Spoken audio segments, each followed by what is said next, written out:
All right, I think we can go ahead and get started. I'm going to pass it over to Ian to introduce our program today. Good morning, everyone. Thanks for joining. So, welcome to today's webinar, Retrofit and Revitalize Chicago, a Lawndale 2-flat case study. My name is Ian Firestone, and I'm a building automation specialist at Chicago Public Schools. Today's program was produced by the Illinois Green Alliance Programs Committee, a volunteer group that leads the selection, development, and implementation of Illinois Green's education events. The team that organized today's event included Eric Burnside and me. Everyone has been muted upon entry. We will have a Q&A session at the end of this program, so feel free to type your questions into the Q&A button at the bottom of the screen, and we'll answer them after today's presentation. So, what we do for Illinois. For those of you who are joining us for the first time, Illinois Green Alliance is a membership-driven nonprofit that advances sustainability in the built environment to ensure greener and healthier communities across the state. Their 2050 vision is to make net zero buildings feasible, affordable, and so commonplace that every building in the state is net zero by 2050.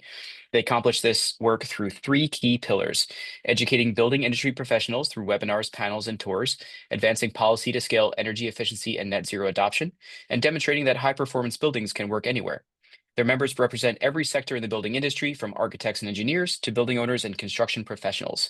You can learn more about membership, check out upcoming events, and learn how to get involved by visiting their website. And we'll drop a link in the chat, as Miranda has just done. So here is the AIA CES provider statement. It's approved for one AIA LU credit and can be logged for one LEED AP or Green Associate CE hour. Certificates of completion for both AIA members and non-AIA members are available upon request. To request an AIA CE credit and/or a personalized certificate of completion for architectural license CE reporting purposes, you can follow this QR code now and complete the linked form. We'll also be linking the form in the chat now and at the end of the session. For those interested in self-reporting CE hours for your LEED AP or LEED Green Associate credentials, we'll be sharing self-reporting instructions and a fillable certificate of completion in our follow-up email to all attendees next week. Here are today's AIA learning objectives. Give you a moment to read through these.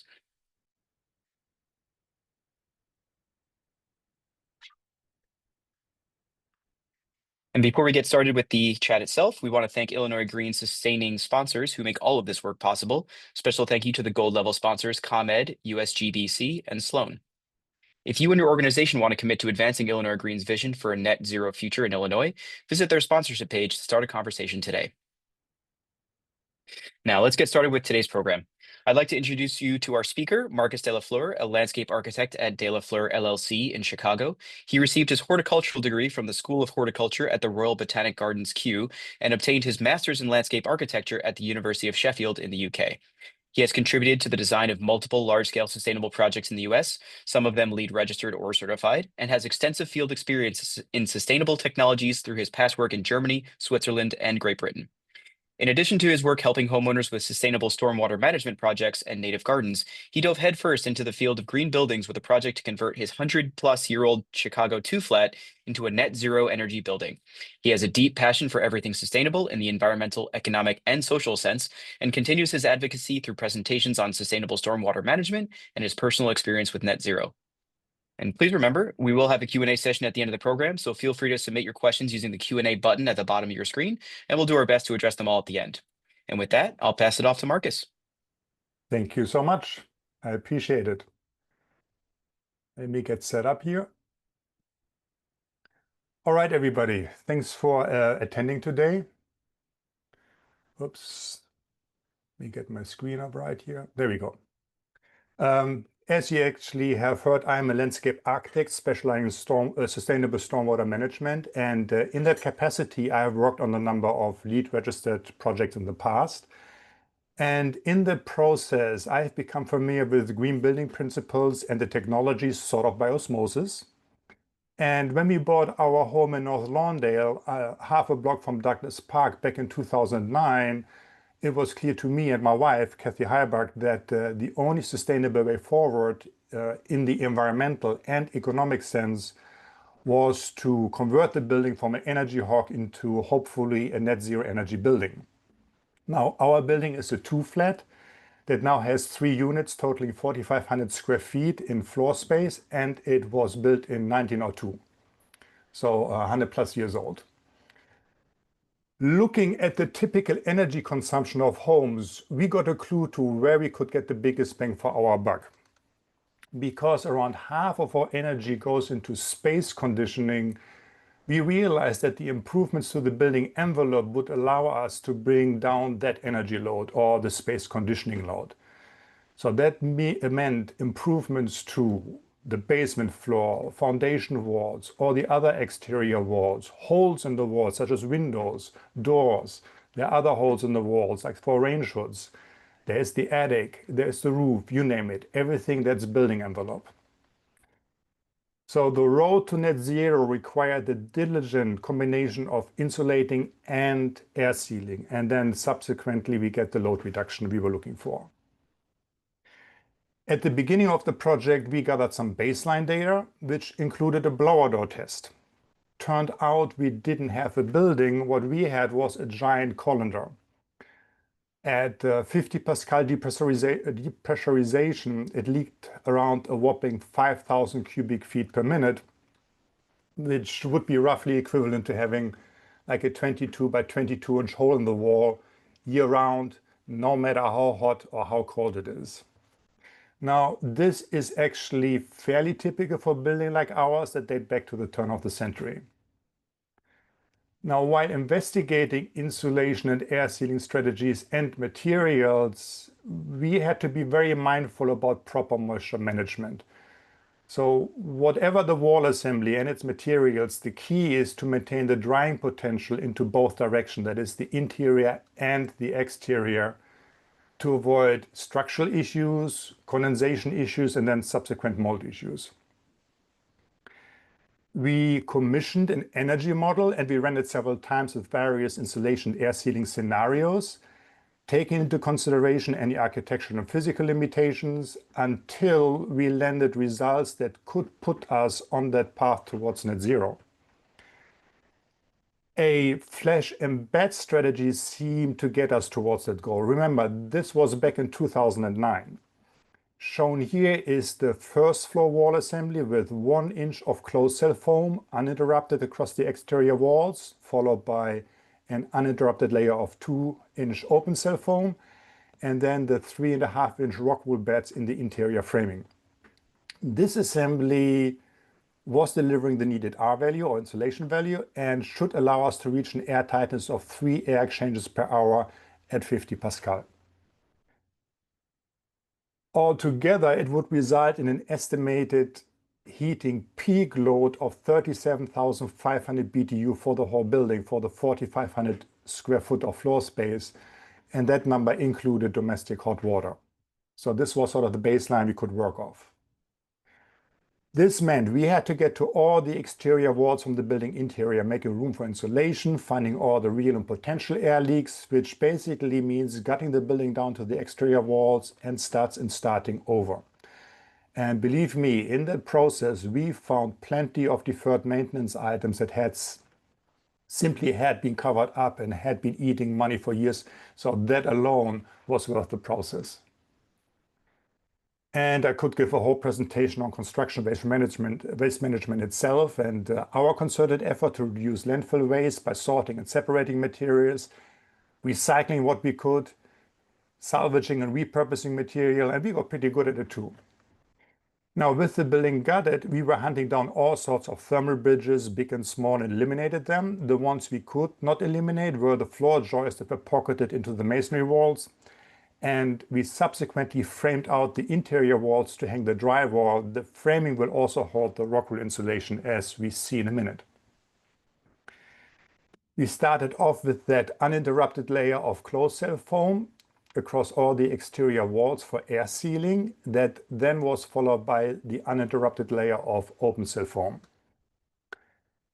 And that in turn was followed by the rock wool beds in the framing, which in the end yielded an insulation value or R value between 28 and 40, depending on where we were in the building. As far as the roof is concerned, I wanted to make sure we didn't end up with a cold roof deck, but sandwich it between layers of insulation. So that led us to install 2 layers of polyiso boards on top of the roof deck. and 3 layers of rock wool beds under the roof deck between the the roof joists, which we then subsequently air sealed with drywall. And that gave us a total insulation value of R60. So I do not want to sell this as a cookie cutter solution. This strategy appeared to be a good match at the time, considering the physical attributes of our building and considering our specific energy goals. If anything, I would recommend to develop and tailor a strategy on a project by project basis. So I have to get that out of the way.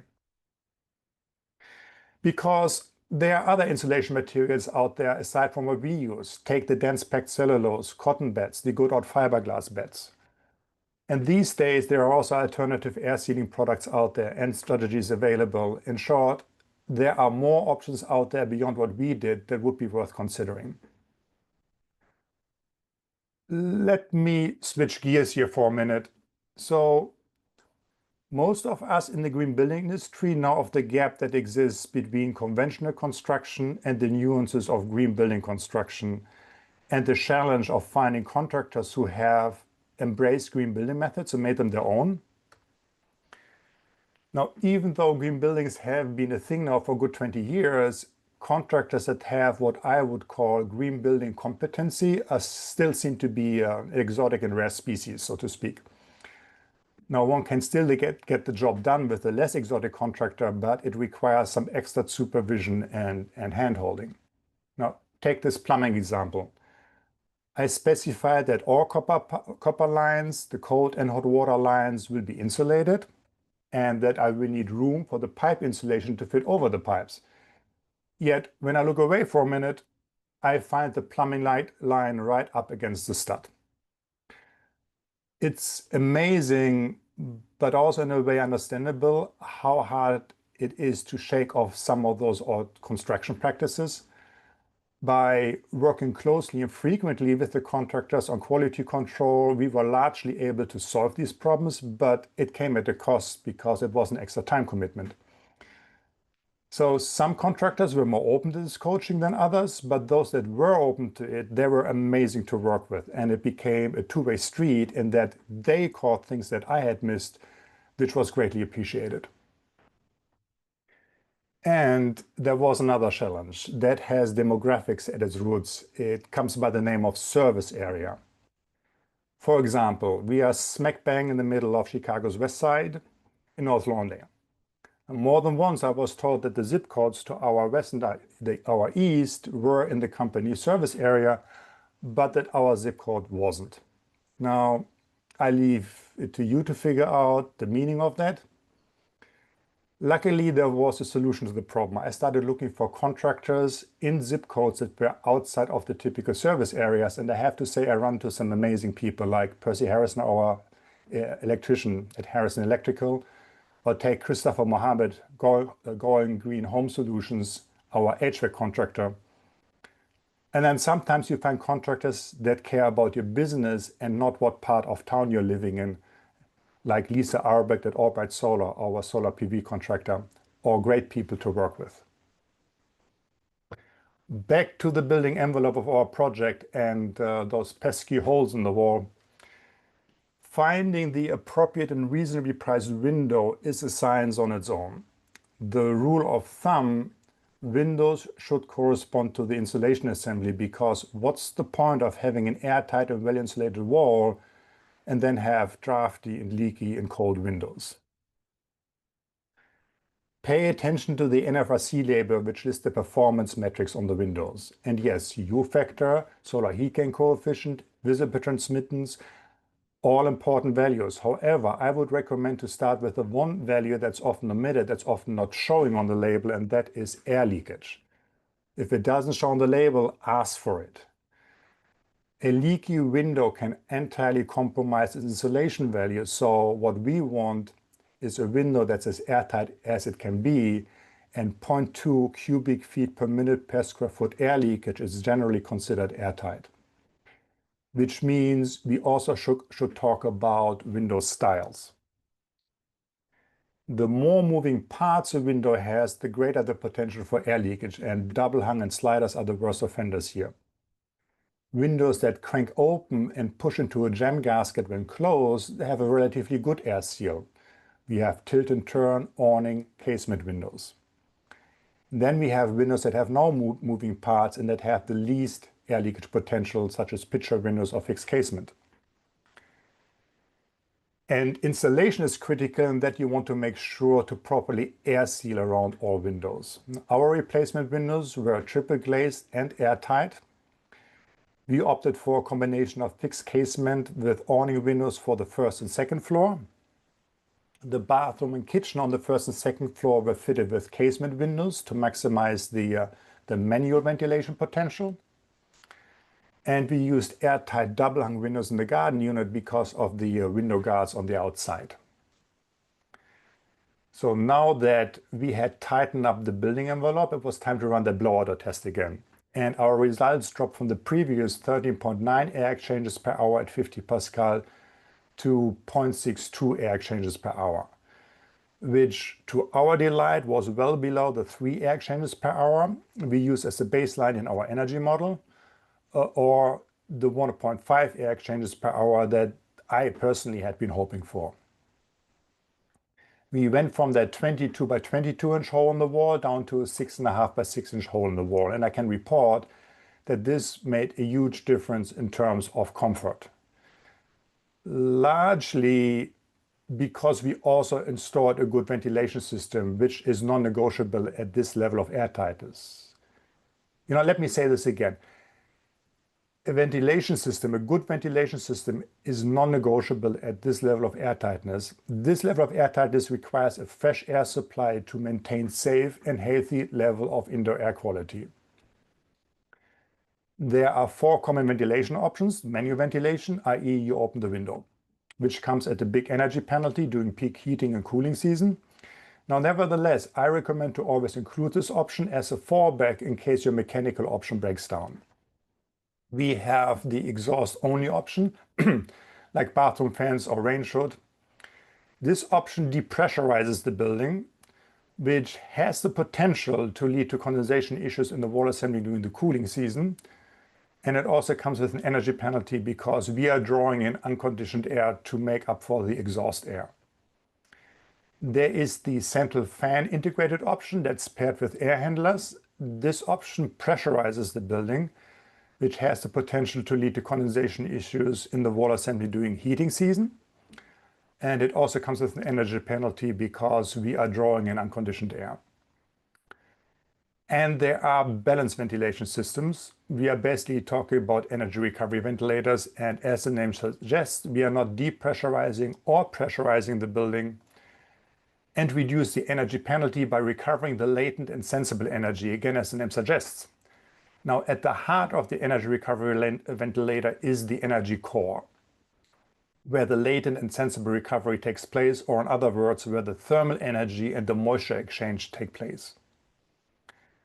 Residential ERVs typically are available with a square or an hexagonal core. The hexagonal core typically has a higher recovery rate because of the larger surface area. In other words, it is more effective at energy recovery and as such reduces the overall energy penalty.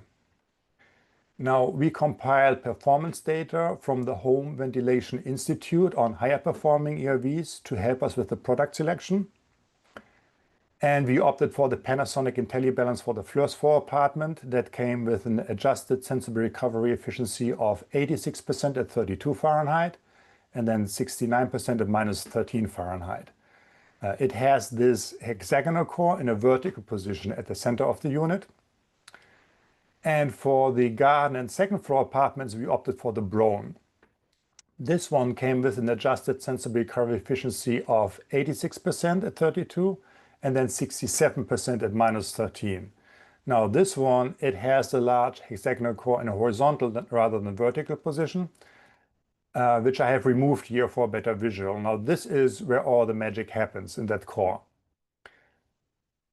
I must admit that the energy recovery ventilator or the energy recovery ventilators are one of my favorite gadgets in the building. Now, running them in winter is like you open the window to get fresh air in, but it doesn't get cold. It's awesome. And like you want to make sure you install your high performance windows correctly to properly air seal around them, you want to make sure you have properly sealed ductwork for your ventilation system. Our choice was to use quality ducts that came with gaskets at the end and end connections and the longitudinal seams. Plus, we used duct mastic to make sure that all the seams and connections were properly sealed and airtight. And this is particularly relevant for the elbow fittings with their moving parts. As far as the layout is concerned, we have fresh air supplies in all the bedrooms and living spaces, and we have returns in what we call the wet rooms, i.e. the bathrooms. Now, this allowed us to run the ERV as a bathroom fan in booster mode, rather than relying on an exhaust-only fan, or bathroom fan, I should say. The dining room did not have a fresh air supplies because it is what I call a flow-through room, which is passively supplied by the adjacent rooms. And the kitchen doesn't have a supply or return because it is serviced by the range hood, which unfortunately is an exhaust-only fan. And I was advised to opt for a low volume fan for tight homes like ours to avoid excessive depressurization. So our range hood runs at 100 cubic feet per minute on the low setting and about 200 to 250 cubic feet per minute on the high setting.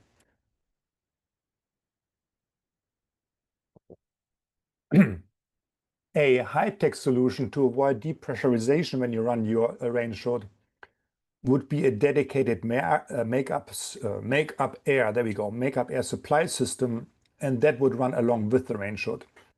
And then we have a low-tech solution, which would be to crank open the kitchen window, which is basically what we do if we need it and when we need it. Now, code requires a makeup air system for hoods that run at or above 400 cubic feet per minute. So that's a good piece of information to have.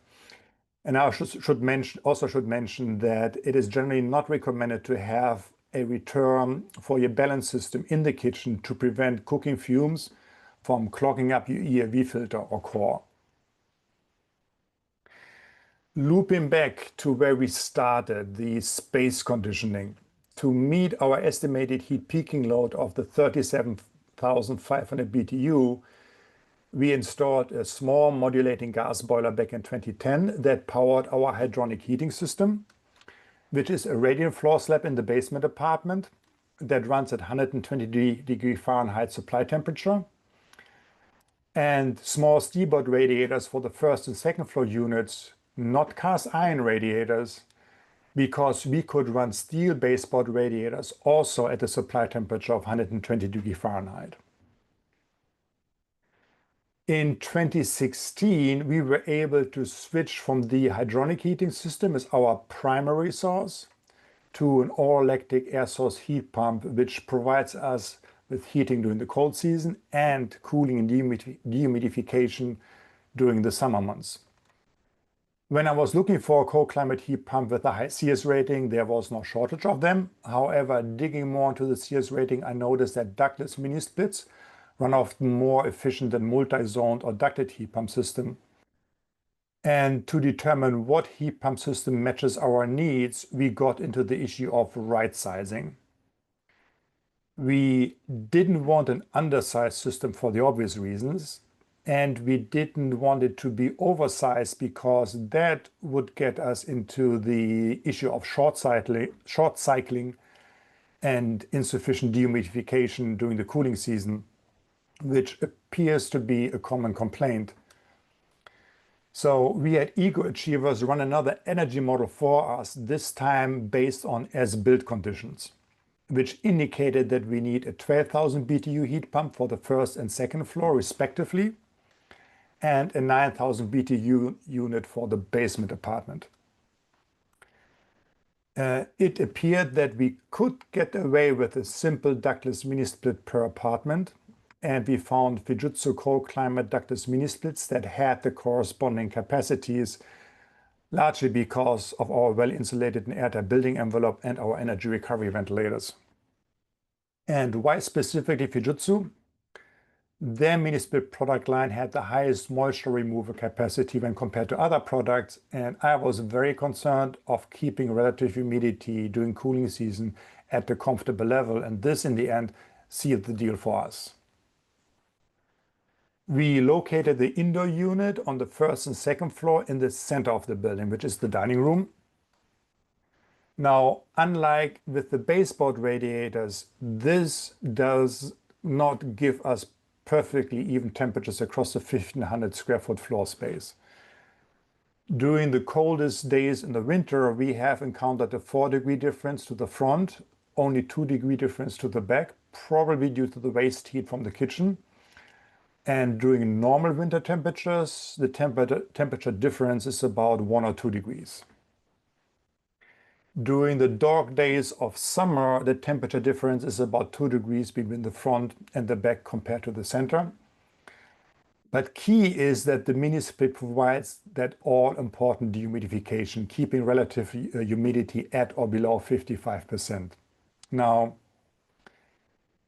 I should acknowledge here that although the stated temperature differences worked across the season worked for us, this may be a deal breaker for others who may prefer a multi-zone system for more even distribution.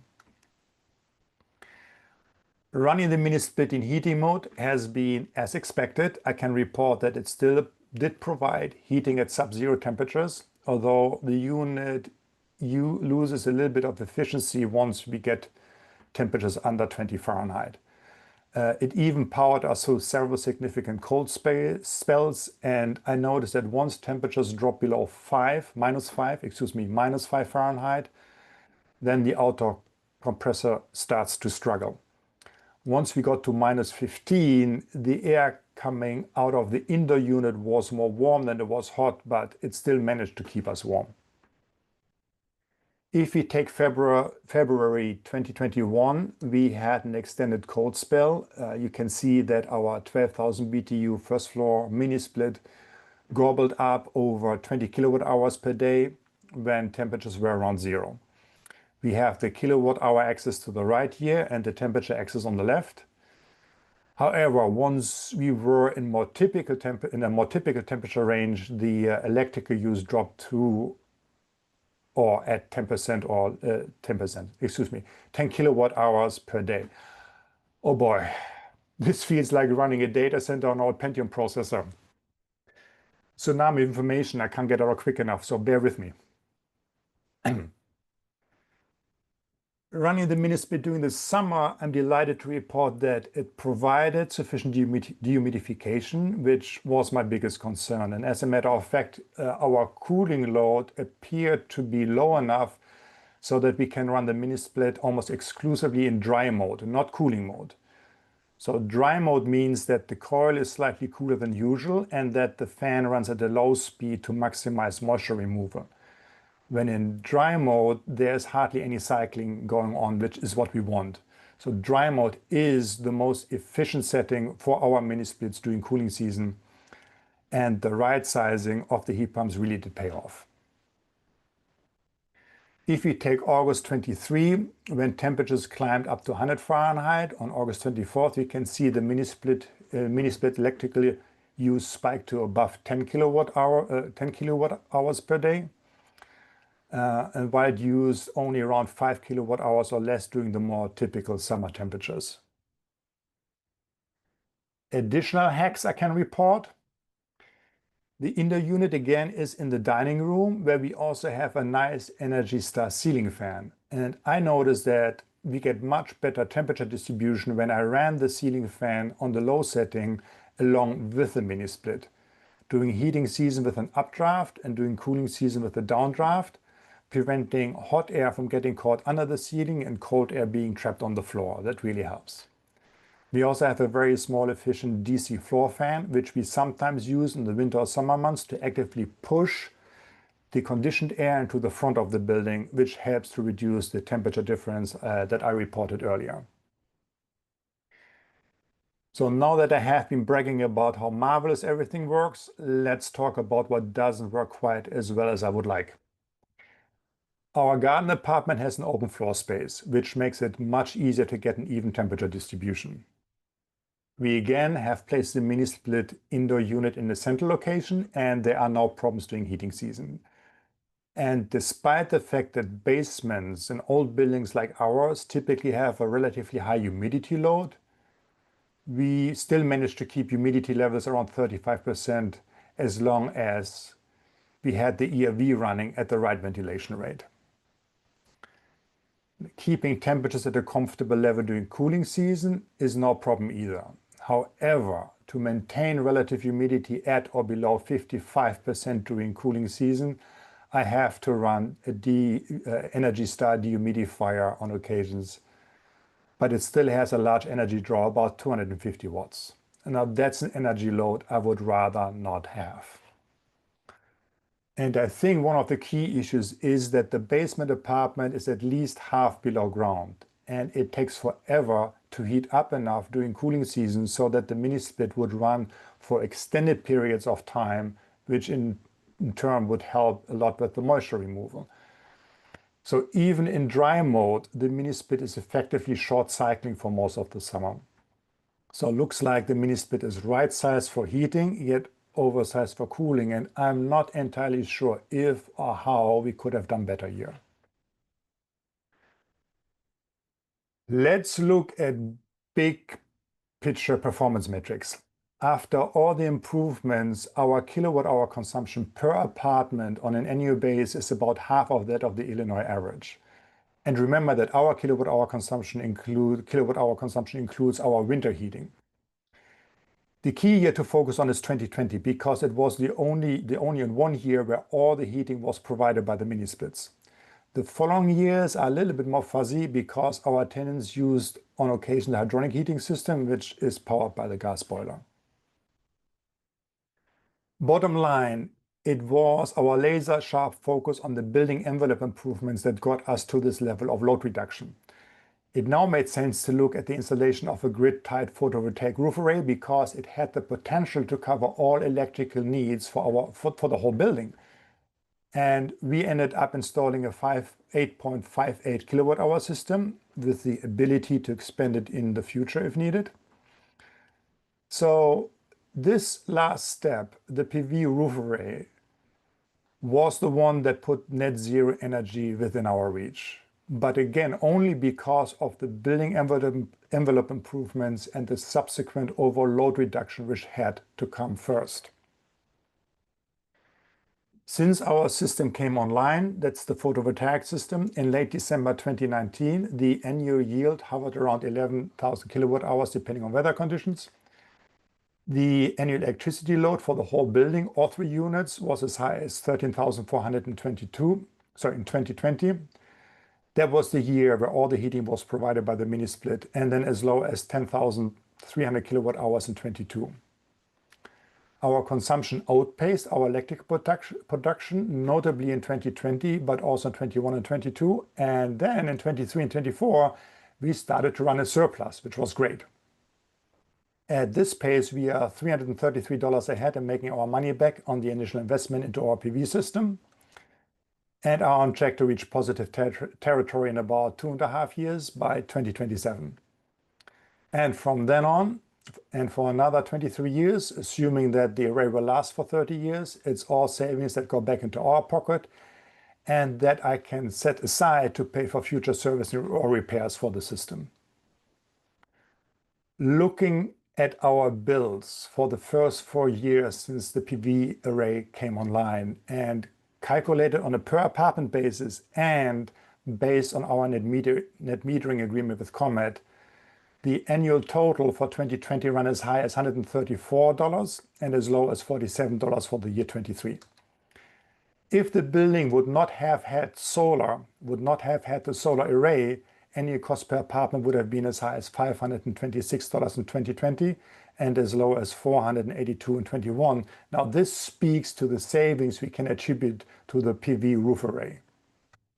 And if we compare that to the Illinois average, taking the year 2020, the worst case scenario as a baseline, our actual electricity cost per apartment is 8.4 times below that the Illinois average.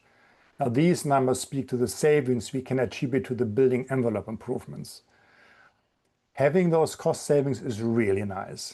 And equally as nice, if not more so, is the intangible aspect of comfort, having an extremely comfortable building that's affordable to run. That said, there is still room for improvement. There always is. On the comfort side and the performance side, namely replacing our gas dryer with a condensating or heat pump dryer.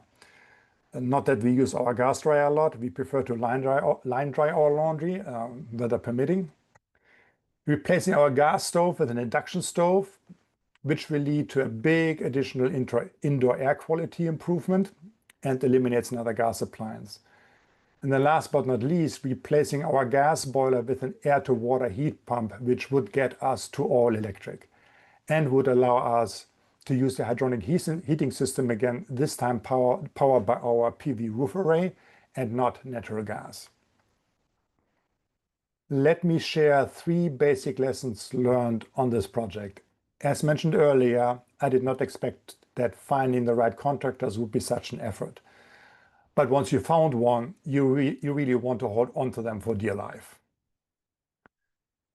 Now, this deep energy retrofit got me way deeper into building science than I ever expected, which was a good thing because I could not avoid the fact how important moisture management is and that it has an infinite number of arms and fingers that pretty much touched everything in this project, from the wall assembly decision and what insulation materials are suitable and which ones are not, to the issue of thermal bridges and thermal breaks, to equipment selection, whether it's the ventilation system or the air source heat pumps, to window selection, to something as simple as pipe insulation over your cold water lines, you name it.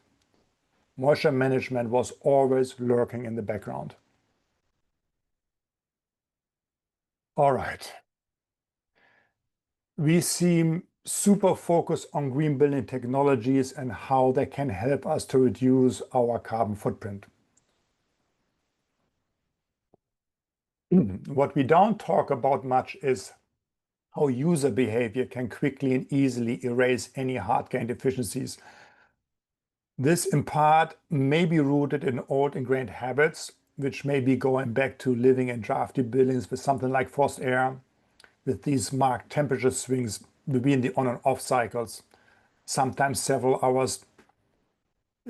times per hour during peak heating and cooling season. Now, that is in stark contrast to the even temperatures across time that high performance buildings deliver, and the set it and forget it principle when it comes to temperature controls. If you have lived in an inefficient and high-performance building, you probably are keenly aware of how marked the difference is, and that it takes effort to retool your habits and to get used to these new systems. Over the years, I have learned that this is a really big deal. So big that I question the usefulness of the efficiency metrics on which some green building certifications are based, if they assume optimal system operation, because more often than not, the system operation is anything but optimal in real life because it involves people. And that can easily and quickly erase large chunks of energy savings despite state-of-the-art building technologies. So building technologies alone won't save us. Action items I would like to send you home with in case you want to make a real dent in your energy goals and your costs. I would recommend to start with a home energy audit so that you get a baseline of the current energy load of your building. The energy audit report will point you to the areas where improvements can be most effective. The most significant recommendations will probably point you to the building envelope improvements, such as insulation, air sealing, door and window replacements, you name it. Now, with this data and recommendations in hand, you can begin to strategize and set your energy goals. Commission an energy model, which will take a wide variety of building variables into account, the type of windows, type of insulation, building exposure, air tightness, you name it. And it predicts the energy load of your home. Now, by adjusting the variables, like the thickness of insulation, the type of windows, you can see how the energy load of your home increases or decreases which should allow you to get to your energy goal or even adjust your energy goal, hopefully upward. And it will predict what type and size of HVAC system you would need. Next, get the improvements to your building envelope done. This can be a big project, as you have seen, but remember, this is probably where you get the biggest bang for your buck. If your energy goal was ambitious enough and you were diligent with the building envelope improvements, your existing HVAC system now is probably way oversized. It's time to switch to a much smaller and much more efficient system, but right-side system, probably a heat pump system. And now it's time to look into renewables, such as a solar PV array. Because your overall energy load decreased, hopefully significantly, your renewable system may be able to cover most, if not all, of your electricity or energy needs. And most importantly, enjoy your newfound comfort of your home and the savings that will roll in year after year. Thank you very much. Marcus, thank you so much for going through that. That was a wonderful presentation. We definitely have some questions here. Seems like people were interested in what you had to say. There's one here that's kind of a 3 or 4-part question, so I'll read it all out to you and you can address it as you see fit. That's what was your budget? How long did it take from breaking ground to complete a project? And did you receive any tax credits? And then lastly, with that question, do you have a template for this project that can be used to replicate it? Is this in the questions anywhere, Ian? Yes, if you hit the Q&A button and then you go to open, you should see it near the bottom. It's from an anonymous attendee. Okay, I just want to, okay. Cost. Not sure that any cost information I can share is relevant just because of the time frame, inflation, etc., etc. So our budget was about $220,000. But again, we started in 2009, so that to today's dollars is possibly a different number. So unfortunately, I can't really share cost relevant to this time and date. Length of the project, that's a question you really don't want to ask. This project took a very long time because the way we approach it, our diligence, the research we needed, and so on and so forth. That said, a project like this doesn't need to take as long as ours did. You definitely can do a project like ours in a very reasonable time frame and not the time frame we used.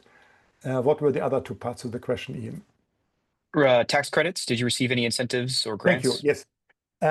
I got maybe 1 or 2 tax credits. So the problem with this project was that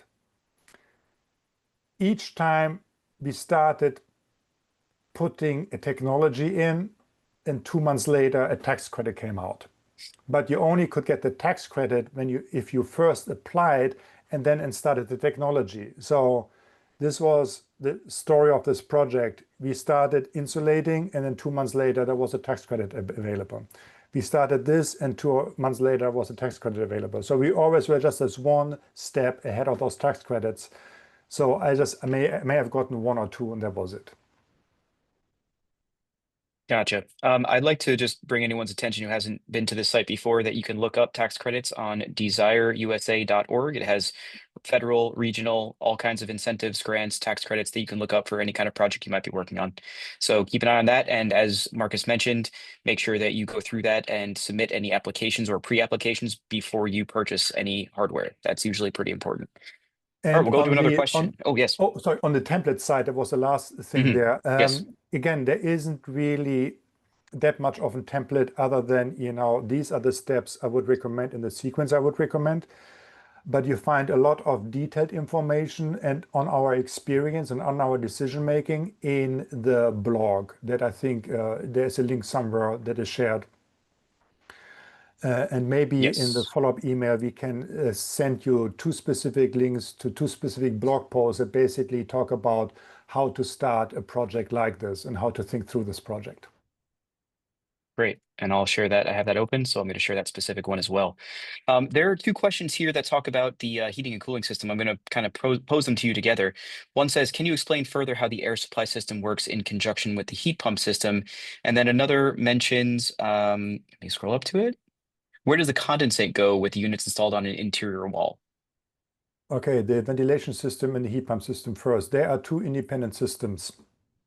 They are not running in conjunction to each other or are linked in any ways with each other.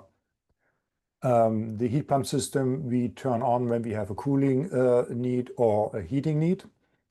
And then there's a big stretch like around May and then September, October, where we don't use heat pumps at all because we don't need to. They are touching on each other in a way that when I was looking into the mini splits and was wondering if I need a zone system, I was told that I may be able to get away with a mini split only if I have the ERV balance system, because the ERVs keep moving air around in the building and will help with the distribution of the energy from the dining room into the rest of the building. So that's the only point where the mini splits and the ventilation soft touch each other. And then on the condensate, so the first and second floor has it in the indoor unit in the dining room up there. What you can't see is sort of kitty corner. Behind that is the bathroom. So I was able to get the condensate into the plumbing wall and then into the plumbing system and drain it that way. Gotcha. Thank you. Couple other questions around the heating system. How does the single mini split unit heat bedrooms with closed doors? And then I think you did answer this briefly, but do you still use the radiant heat system in the basement? So how does the mini split work with closed doors? I don't know because we keep our doors open for that very reason.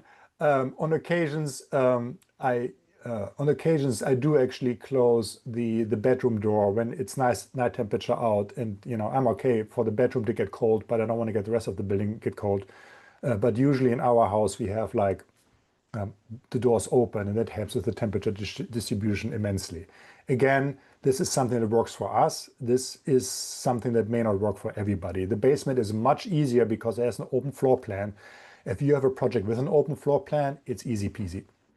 Once you get into rooms with doors, it is a little bit more complicated. What was the second part of the question?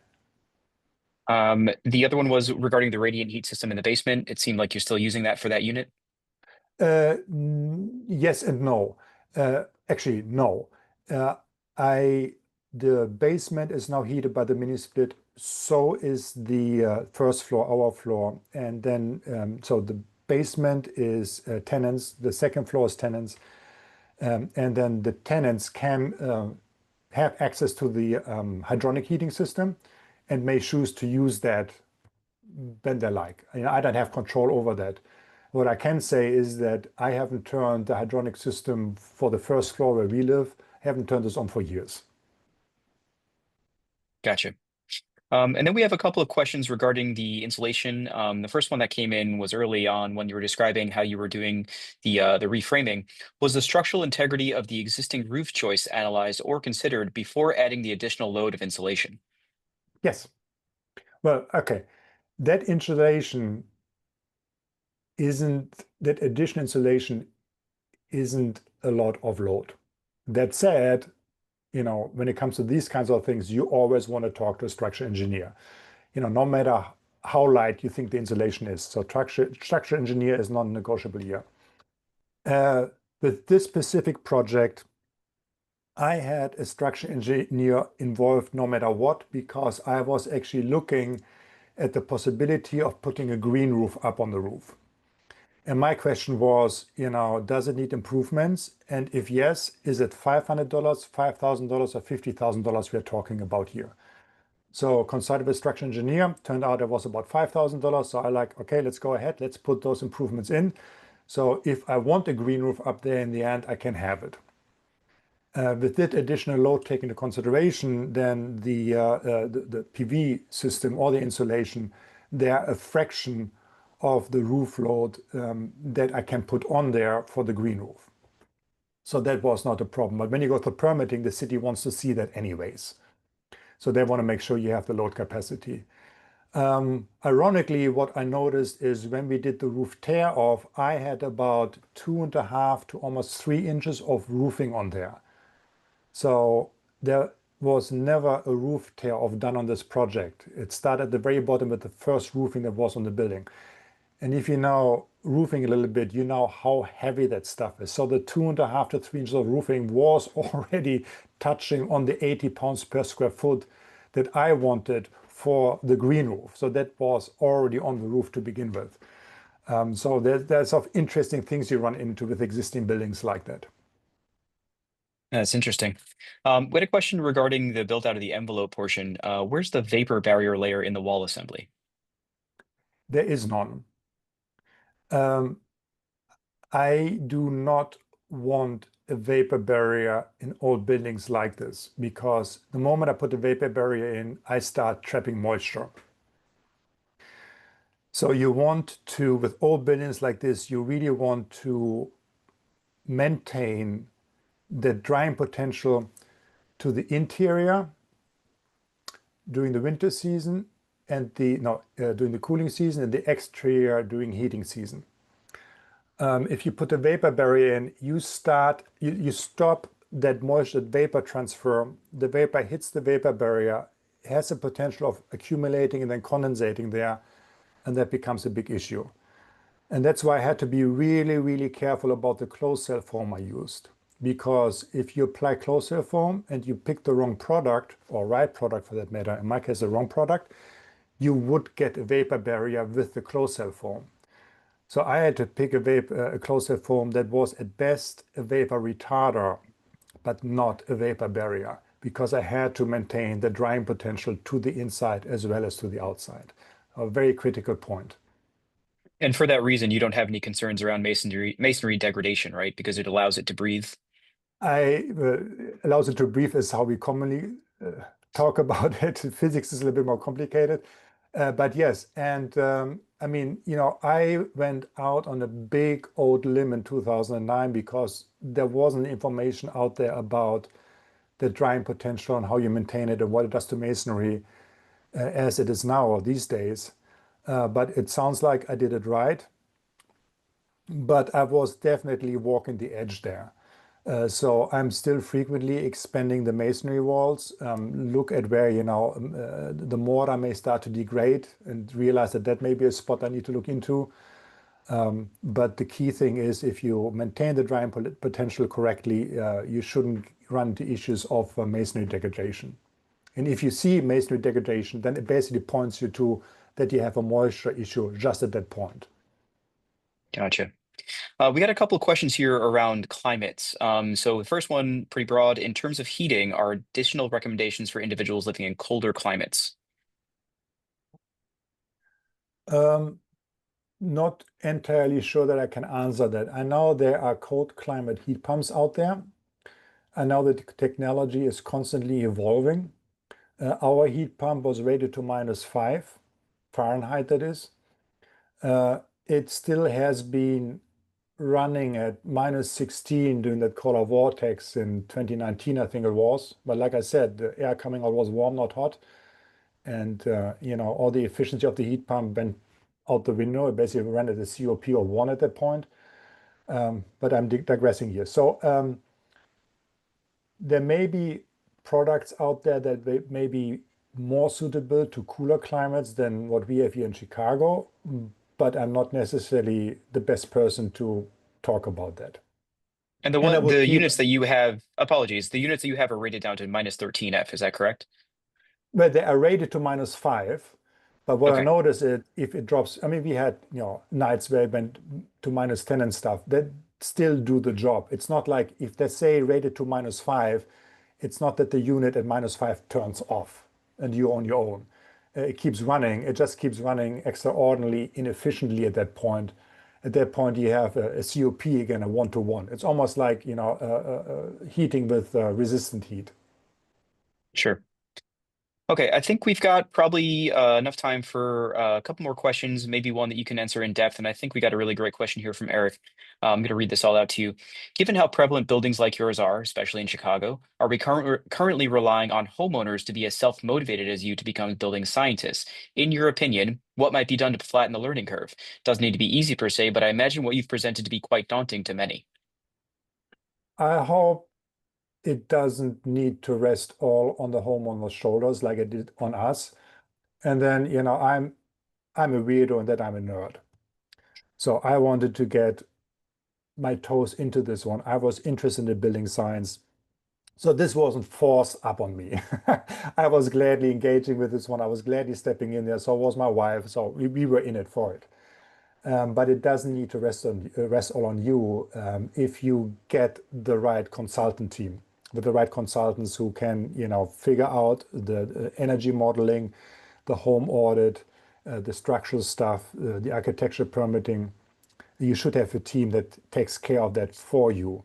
That said, you should walk away with some basic green building technical knowledge because you will have to operate the building. You should be aware of the importance of moisture management and should know what warning signs to look for. Whether it's excessive condensation on your windows during the cold days of winter and stuff like that. So it's not a hands-off thing. There is no chauffeur. You have to drive or run your building. And with that in mind, I think a basic knowledge definitely is very helpful. But you don't need, I would like to think that you don't need to get as deep in the weeds as I did because you should be able to rely on a consultant team. Yeah, and I was just going to reiterate your initial point that one of the lessons learned is finding the right contracting partner to really work with them is going to be super important, no matter your initial level of knowledge. Whether you're starting from scratch and don't know anything, or you're like Marcus and had a real interest in this and had a lot of knowledge to start with, or a bit of knowledge to start, finding that contracting partner that can find the other half of that coin to help you with that is really important. All right, I think we've got about 2 minutes left. There are a couple of questions in here about air quality, radon, VOC, CO2 levels. Do the ERVs account for CO2? And then how are you tracking indoor air quality? So the monitor we use for the ERVs that make the decision on when to run them or not, everybody has that monitor. You Gotcha. basically you walk in from the outside and something doesn't feel or smell right, I crank up the ERV. So I opted for the very low tech option there. There are COE monitors, there are humidistats that you can connect to the ERV to run them. I tried those at the beginning and they didn't do it for me because then I felt like we are overventilating. So I basically rely on the sniffer to run the ERVs and works great with us. And now I forgot the other part of the question. Go ahead again. Basically, just do the ERVs handle CO2? It seems like the air just goes through it from the space, so it's not like you're changing air through the ERVs, right? So your CO2 levels will maintain. No, no, no, no, no, no. What the ERVs do is they pull air, fresh air in from the outside and deliver it into the building. And then they pull stale air out of the building, exhausted to the outside. With the important aspect that inside the ERV, there is that exchange happening between the latent and the sensible energy, the thermal energy and the moisture. Those two air streams, the fresh air coming in and the stale air being exhausted, they cross, but they don't mix. They cross so that you get that thermal and latent exchange happening, but they don't mix. So you basically get fresh, clean air in, and all the CO2 and all the other stuff gets out of the building. So it's sort of like a air heat exchanger. It's a heat exchanger, definitely. It's an air heat exchanger in the ERVs, correct. Got it. Okay, thank you for clarifying that. All right, well, we're basically at time here. Just about to turn over to 1 p.m. Do you have anything else you'd like to add, Marcus? Otherwise, we'll wrap up here. I think we can wrap up unless there's another burning question. Don't think we have a few more that we can get answered later, and just want to direct everyone, if you have further questions or you want to find out more about this project, you can check out Marcus's blog. We linked it in the chat. It's blog.delafleurllc.org, I believe, or blog.delafleur.com, excuse me. And Twyla, anything else you want to add from the IGA? Thank you all for coming. Thank you, Marcus, for sharing with our audiences. And thank you, Ian, for doing a great job moderating. Just to remind everyone, we will be sending out a recording of this to all registers.